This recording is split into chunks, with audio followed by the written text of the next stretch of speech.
You know what I want to ask you? How have you survived? I survived. How did I survive? Well, There was something different about Del Shannon the moment his voice came through a radio speaker in early 1961. America had already heard plenty of rock and roll stars by then. Some were loud, some were rebellious, some looked perfect for television, but Del Shannon sounded different. His voice carried fear, loneliness, heartbreak, and desperation all at the same time. And when Runaway exploded across the country, millions of Americans suddenly felt like somebody finally understood the feeling they could never explain out loud. For older listeners today, that song still feels frozen in time. A late-night drive, a diner glowing under neon lights, rain on a windshield somewhere in the Midwest. The world moving forward faster than anyone expected. Del Shannon became the soundtrack to that feeling almost overnight. But behind the success was a man who never truly felt comfortable with fame. And perhaps that is why his music still feels painfully human decades later. Unlike many stars from the early rock era, Del Shannon was deeply affected by the people around him. He admired talent more than popularity, he remembered kindness more than chart positions. And he carried emotional scars from friendships and rivalries that stayed with him long after the spotlight faded. Some artists inspired him to become better. Some frightened him because they represented the changing music industry that slowly pushed men like him aside. Others shared private moments with him that the public never fully understood. As the 1960s changed America, Del Shannon watched the entire music world transform around him. British bands arrived. New sounds took over radio stations. Younger faces became the center of attention. Yet, even through those difficult years, there were certain artists Del Shannon could never erase from his memory. They were connected to his rise, his heartbreak, his fears, and the final chapters of his complicated life. Tonight, we look back at 5 artists who left the deepest mark on Del Shannon. Some were close friends, some were quiet rivals. Some represented dreams that Del Shannon himself never fully reached. But every one of them helped shape the story of a man whose voice still echoes across America more than 60 years later.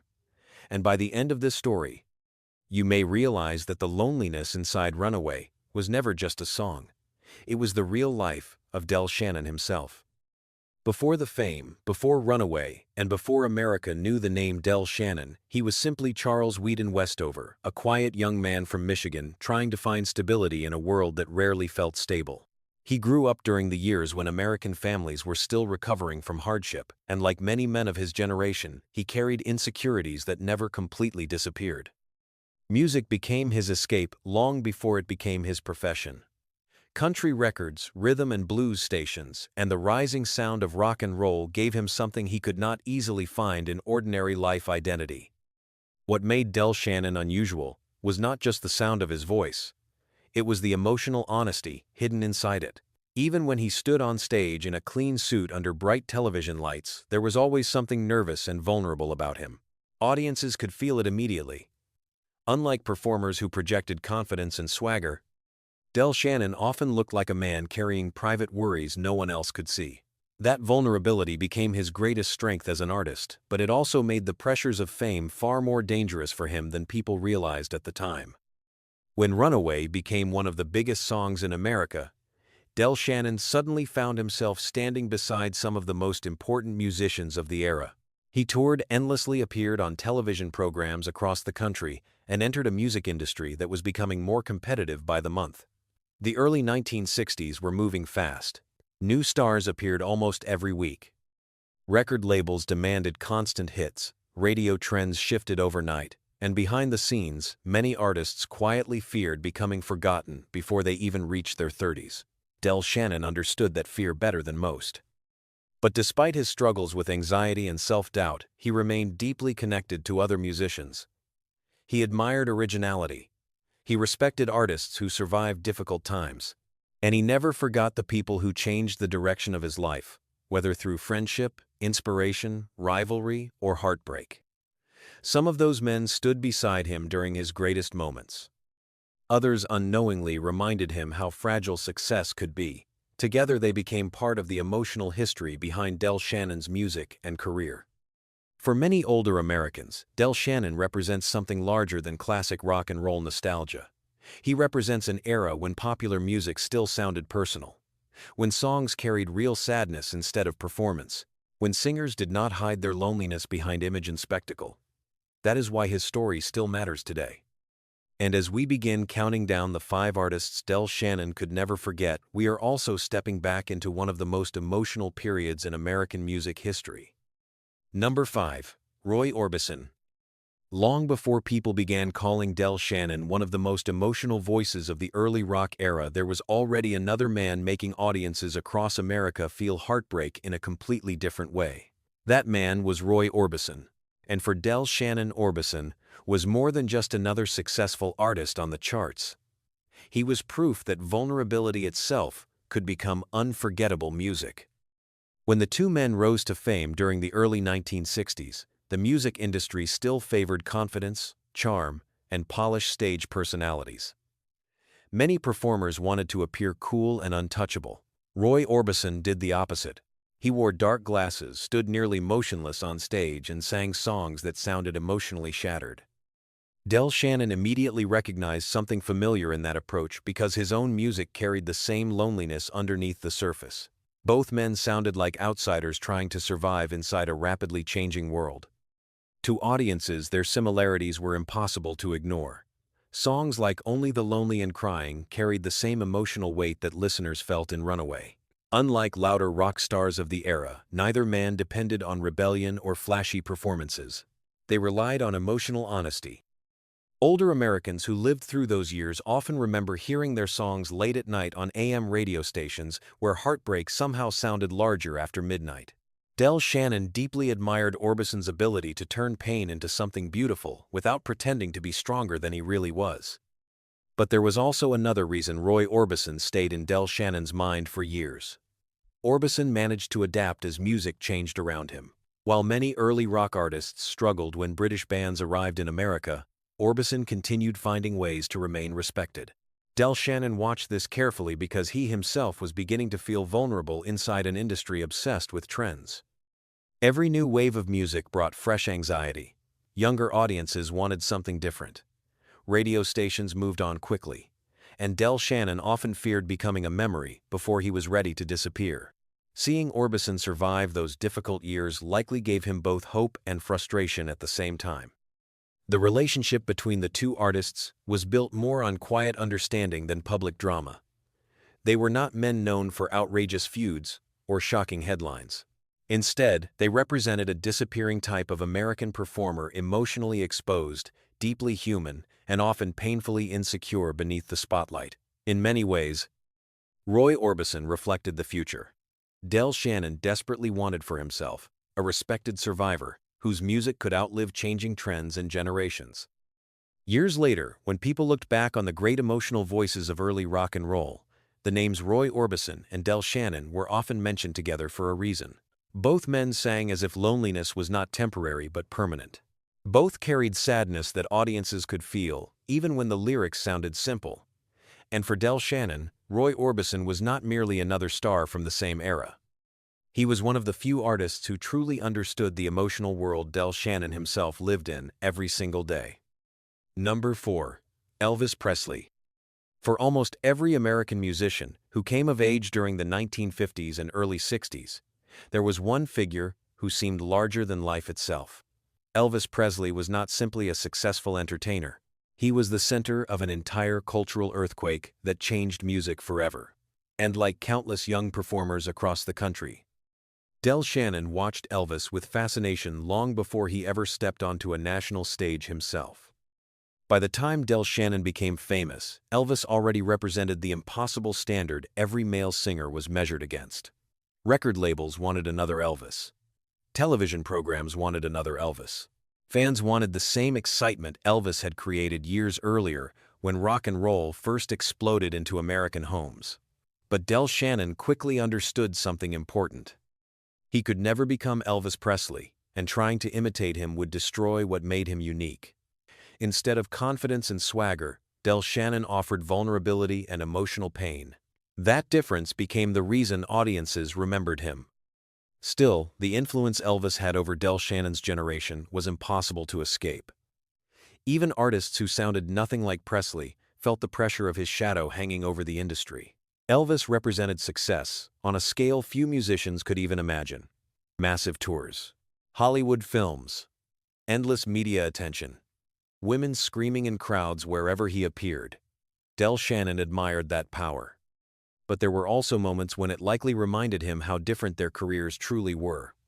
Elvis seemed born for superstardom. Del Shannon often looked uncomfortable carrying even a fraction of that fame. As the 1960s moved forward, both men also experienced the brutal realities of changing public taste. British bands began dominating American radio. Younger audiences wanted something fresh. The golden age of early rock and roll was fading faster than many stars expected. Del Shannon paid close attention to how Elvis handled those years because Presley himself struggled to maintain artistic identity inside an industry becoming more complicated and corporate. Though Elvis remained famous, critics increasingly questioned his music choices and Hollywood projects. Del Shannon understood that feeling of losing control over one's own career more than most people realized. There was also a personal emotional connection hidden beneath Del Shannon's admiration for Elvis. Both men carried loneliness despite enormous public success. Behind the cameras and performances were individuals trapped inside expectations they could never fully escape. Del Shannon saw how fame isolated people.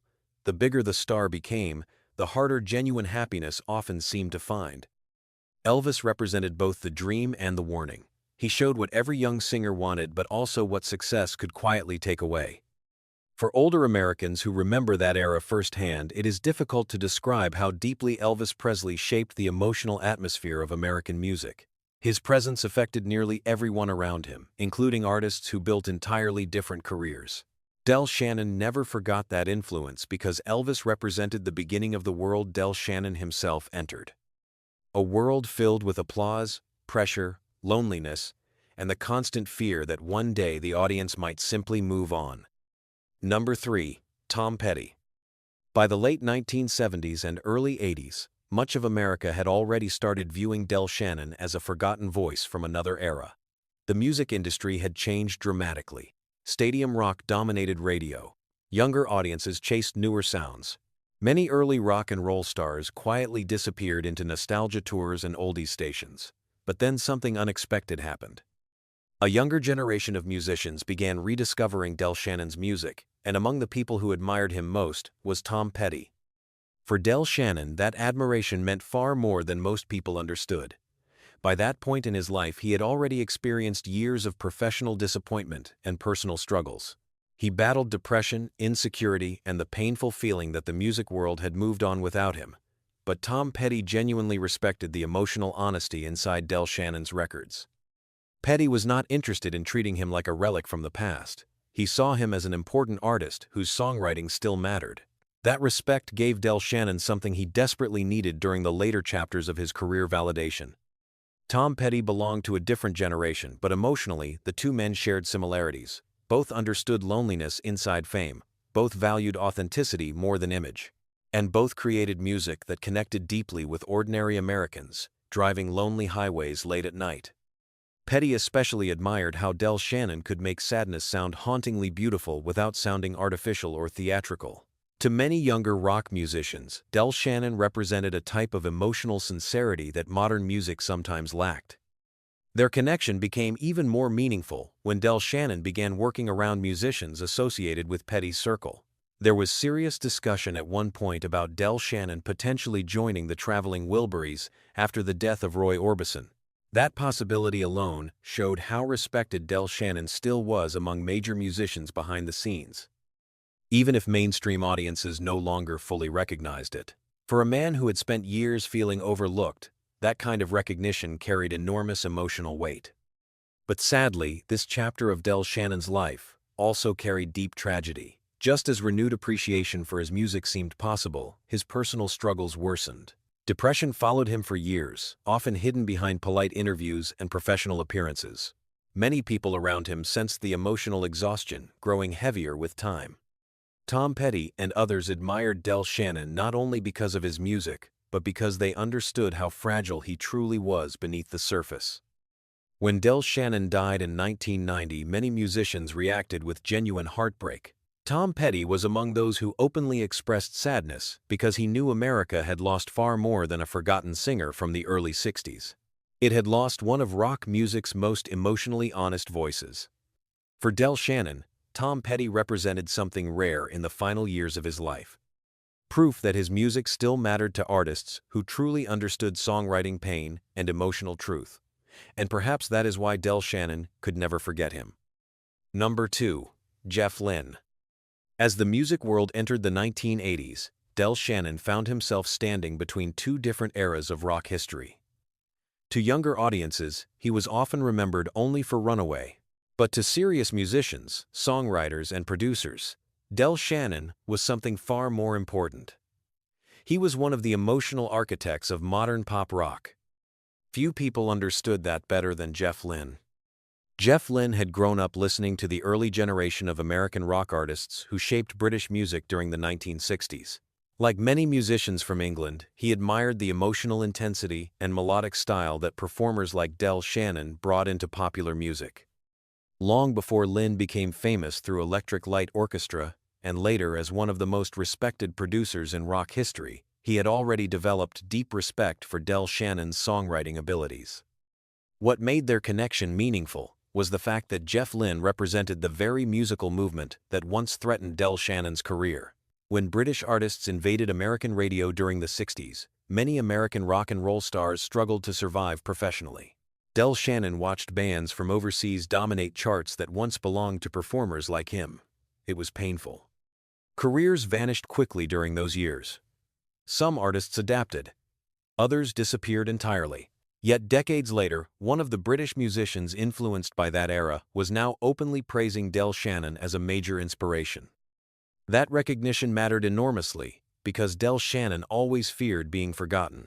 He worried that history would reduce him to one-hit song, while ignoring the emotional depth inside his work. Jeff Lynne saw beyond the nostalgia. He understood how innovative Del Shannon's recordings actually were, especially the dramatic production style and haunting emotional atmosphere that later influenced generations of rock musicians. In many ways, Del Shannon helped create the emotional blueprint that artists like Lynne later expanded into new musical worlds. The respect between the two men also reflected something deeper about rock history itself. Music never truly moves in a straight line. The younger generation eventually studies the artists who came before them. Jeff Lynne belonged to a later chapter of rock music, but he still carried traces of Del Shannon's influence inside his own songwriting and production. That kind of admiration likely gave Del Shannon a rare sense of peace during years when he often questioned his place in music history. For older listeners today, it is fascinating to remember how connected these generations really were behind the scenes. The public often viewed Del Shannon as part of a faded American past, and Jeff Lynne as part of a sophisticated modern rock future. But musicians themselves understood the truth. Without emotional voices like Del Shannon helping shape early rock and roll, artists like Jeff Lynne may never have sounded the same. And for Del Shannon, knowing that respected younger musicians truly valued his work became one of the few bright lights during the complicated final years of his life. Number 1. John Lennon. More than almost anyone else from the British invasion era, John Lennon left a permanent emotional mark on Del Shannon. Their connection was never built around close friendship or dramatic public moments. Instead, it was rooted in something more complicated and far more powerful: mutual artistic respect during one of the most transformative periods in music history. When Del Shannon first heard the songwriting coming from Lennon and Paul McCartney, he immediately recognized something extraordinary. Unlike many older American performers who dismissed British musicians as temporary imitators, Del Shannon understood that Lennon represented a completely new kind of songwriter. The emotional directness, melodic instincts, and youthful energy behind those songs were impossible to ignore. Del Shannon was one of the earliest American artists willing to openly support that new sound before Beatlemania fully consumed the United States. His decision to record From Me to You became symbolic of that respect. At the time, most Americans barely knew who John Lennon was. But Del Shannon heard the future inside those songs before much of the industry caught up. That moment revealed a side of Del Shannon many people forget today. He was not merely a lonely singer trapped in the past. He genuinely loved music enough to recognize greatness even when it threatened his own position inside the industry. Still, the rise of Lennon and the British invasion brought painful consequences for Del Shannon's generation. Suddenly, the entire culture shifted. American radio changed rapidly. Young audiences wanted sharper images, new accents, and modern styles. Many early rock stars who once dominated charts found themselves pushed aside almost overnight. Del Shannon experienced that painful transition firsthand. And because John Lennon stood at the center of that cultural revolution, his presence remained permanently tied to one of the most emotionally difficult chapters of Del Shannon's life. But despite the career struggles that followed, Del Shannon never lost admiration for Lennon's artistry.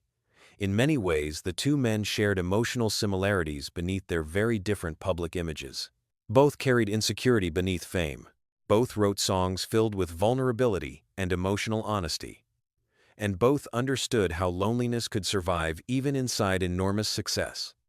While Lennon often expressed those feelings through sharp wit and public rebellion, Del Shannon revealed them through heartbreak and quiet sadness. Yet audiences connected deeply to both because they sounded emotionally real. As the years passed, Del Shannon watched John Lennon evolve far beyond early Beatlemania. Lennon became not only a global celebrity, but also one of the defining voices of his generation.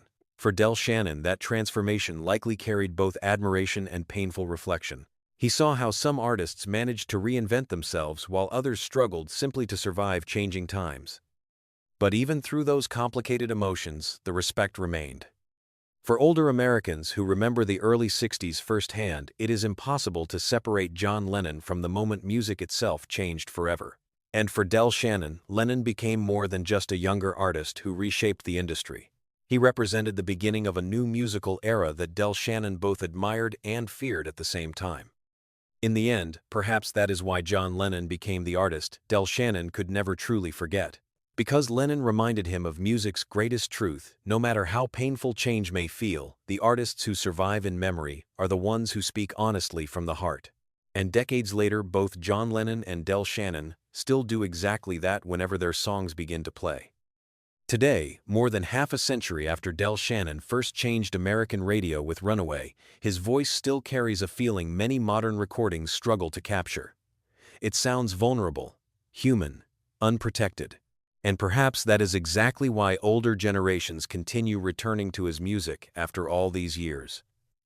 Del Shannon never sounded like a man pretending to have life figured out. He sounded like someone searching for peace while knowing it might never fully arrive. The 5 artists connected to his story each represented a different part of that emotional journey. Roy Orbison reflected the loneliness hidden inside fame. Elvis Presley symbolized the impossible pressure of superstardom. Tom Petty reminded Del Shannon that younger generations still respected real songwriting. Jeff Lynne proved that his influence never truly disappeared. And John Lennon represented the changing world of music that Del Shannon admired even while it quietly pushed his own generation aside. But what makes Del Shannon's story unforgettable is not simply the success or the tragedy. It is the honesty. In an industry built around image and performance, Del Shannon allowed audiences to hear fear, heartbreak, insecurity, and loneliness directly inside his voice. He never completely hid those emotions even when fame demanded confidence. That emotional openness became his greatest artistic gift. For many Americans who lived through the 1960s, hearing Del Shannon today feels like opening an old photograph album from another life. The songs bring back memories of drive-in theaters, late-night radio stations, small-town streets, first heartbreaks, and a country changing faster than anyone expected. His music belongs to a generation that remembers when rock and roll still felt personal instead of manufactured. And perhaps that is why his legacy continues growing quietly with time. Younger listeners may discover the haunting sound of Runaway for the first time. Older audiences may return to it, remembering people and places long gone. But both generations hear the same thing inside Del Shannon's voice: sincerity. In the end, the artists Del Shannon could never forget were connected by more than fame. They were all musicians trying to survive pressure, expectation, loneliness, and the fear of being forgotten. And decades later, that fear proved unnecessary for Del Shannon himself. Because while trends fade and eras disappear truly, human voices never completely leave us.